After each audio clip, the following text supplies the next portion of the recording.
Hi, I'm Keith Thiessen, and this is From the Ground Up, a podcast about how we make what we make, the materials, the tools, and the stories behind the things we build.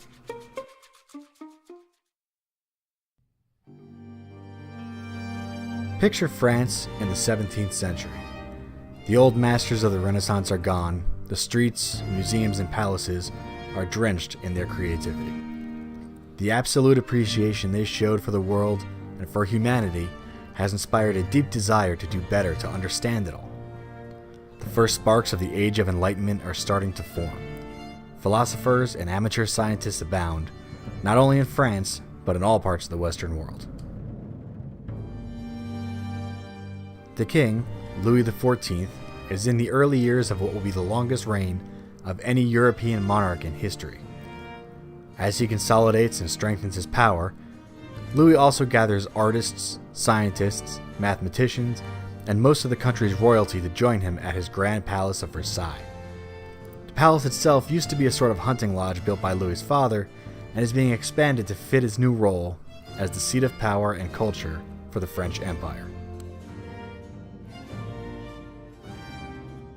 If you could peer into the tool chests and totes of the carpenters and masons laboring at the palace, most of the items inside would look pretty familiar to a modern tradesperson. Hammers, chisels, planes, and saws are all there. Among the measuring tools and the dividers, the angle finders, and rulers, however, would sit a truly ancient device, the plumb level.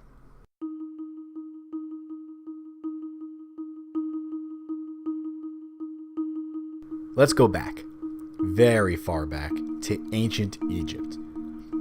You're a stonemason, and you've been tasked with building a pyramid. One thing everyone knows about pyramids is that they have to be level to the ground. You can't very well have a stone sitting at an odd angle. It'll just throw the whole thing off, and the pharaoh will just make you and probably the next 7 generations of your family do the whole thing over again. So you need a tool that will make sure the top and bottom of every massive stone is dead even and level. You can't just take a trip down to a hardware store. You gotta make this tool yourself. It needs to be a right angle, exactly 90 degrees. No one's invented the protractor yet, so you use the stars on the horizon, and you can gauge that angle perfectly. You construct the tool. It's essentially a right angle with 2 legs at the same length, and a horizontal brace running between them. You don't know what the letter A looks like, but you've essentially just made one out of wood. From the apex of the angle, you hang a string with a stone weight, or a plumb line and bob. You mark the center of the brace, and you can now find out if any surface is level. You've created a tool that will remain in use, and largely unchanged, for thousands of years. In a couple of millennia, the Romans will use your tool to build their grand structures and engineering marvels. They will add a few new features, connecting 2 of the devices by a beam that replaces 1 leg, in order to measure longer sections of their work. Also, they'll add a trough to the top of the beam, so they can fill it with water and check its level on windy days, when plumb lines just won't work.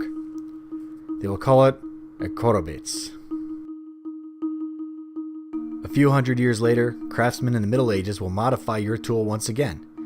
Taking the same concept, they will take a long, flat board and add a semicircular extension to the top, from which their plumb line and bob will hang. This will give them the added ability to measure many different angles with great accuracy.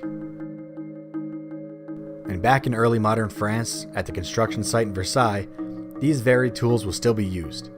However, in perhaps a very few special cases carried proudly by a few forward-thinking tradesmen, there is something new. The spirit level.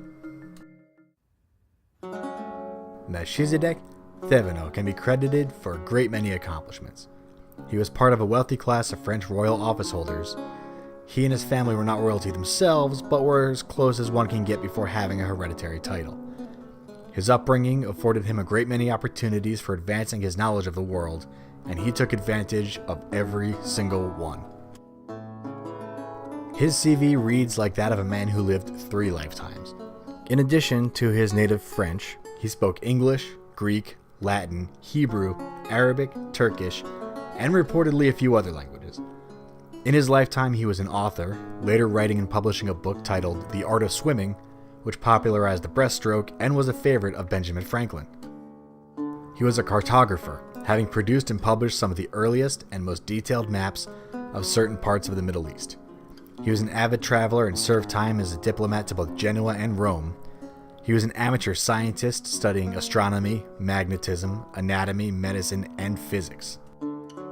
He was also a patron of the sciences, partaking in and funding studies that led to breakthroughs in understanding how embryos are fertilized in humans and animals. Because of Thevenot's expertise on the lands east of Europe, he was deemed an Orientalist, a title more apt than ever could have been foreseen for a man who would revolutionize the way we level our work. On February 2nd, 1661, Thevenot wrote a letter to his longtime friend and fellow scientist Christian Huygens, detailing a new invention. Thevenot had taken a small vial, filled it most of the way with alcohol, fitted it into a stone ruler, and attached a viewing lens. Its operation was such that the bubble of air in the vial would move back and forth as the ruler was tilted, resting in the mark's center when it's held exactly level. If this sounds familiar, that's because it's nearly exactly the same tool still in use today by people all over the world. Many enhancements were made in the 1920s and 30s by a man named Harry Zeeman, founder of the Empire Level Manufacturing Corporation, bringing the device into the modern industrial era with his invention of the monovial. The rulers are no longer stone, but are typically plastic or aluminum, and the alcohol or oil, chosen for its viscosity and lower surface tension, is often tinted a yellowish color for increased visibility in the tubes, now primarily made of acrylic, though masons still use a more scratch-resistant glass. But this clever device is readily purchasable right now in any hardware store in a form largely unchanged since the 17th century. One of the reasons for the Spirit Level's longevity, aside from its versatility and elegance, is the fact that it can be miniaturized. They can be manufactured in very small sizes and still be readable, a task the Plum Level had no hopes of ever achieving. Today, it is embedded in a wide variety of tools and other objects. You may have seen one in the back of your battery-operated drill, placed in the hilt of a combination square, in the base of measuring tape, or even in the side of a mechanical pencil. And what did Thevenot do with his brilliant invention? He gave it away.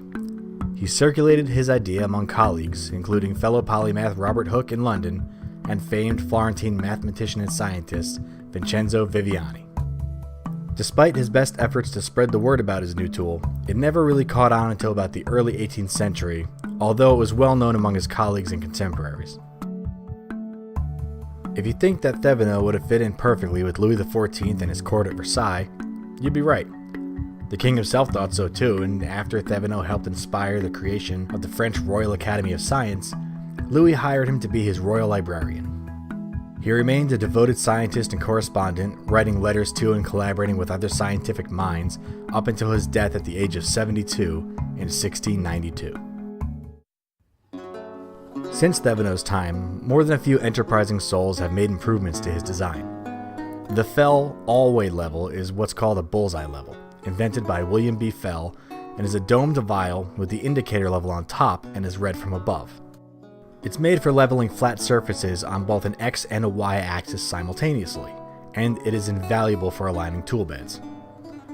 This device, invented just prior to World War II, was so accurate that it was restricted from export as it was a valuable asset to American manufacturing and therefore the war effort itself. Aside from the aforementioned monovial, Zeeman also invented the torpedo level, a shorter device for tight spaces, the magnetic level for plumbers to attach onto pipes, and snap-in interchangeable vials for easy replacement of the most delicate part of the tool. These changes and modifications would not have been possible without the collaborative spirit and the free exchange of ideas so cherished by the great thinkers of the 17th century. They realized they could unravel the mysteries of the earth faster and understand more about our world than anyone ever before in human history, simply by pooling their talents and knowledge together. Whether corresponding by mail, meeting at a colleague's home, or founding a National Academy of Science, they brought the Western world into the Age of Enlightenment and onward into the Industrial Revolution.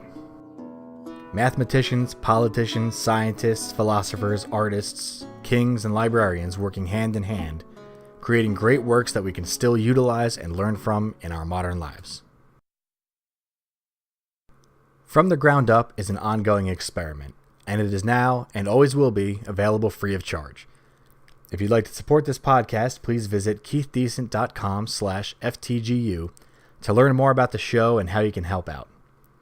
Until next time, this is Keith Decent saying, later, makers.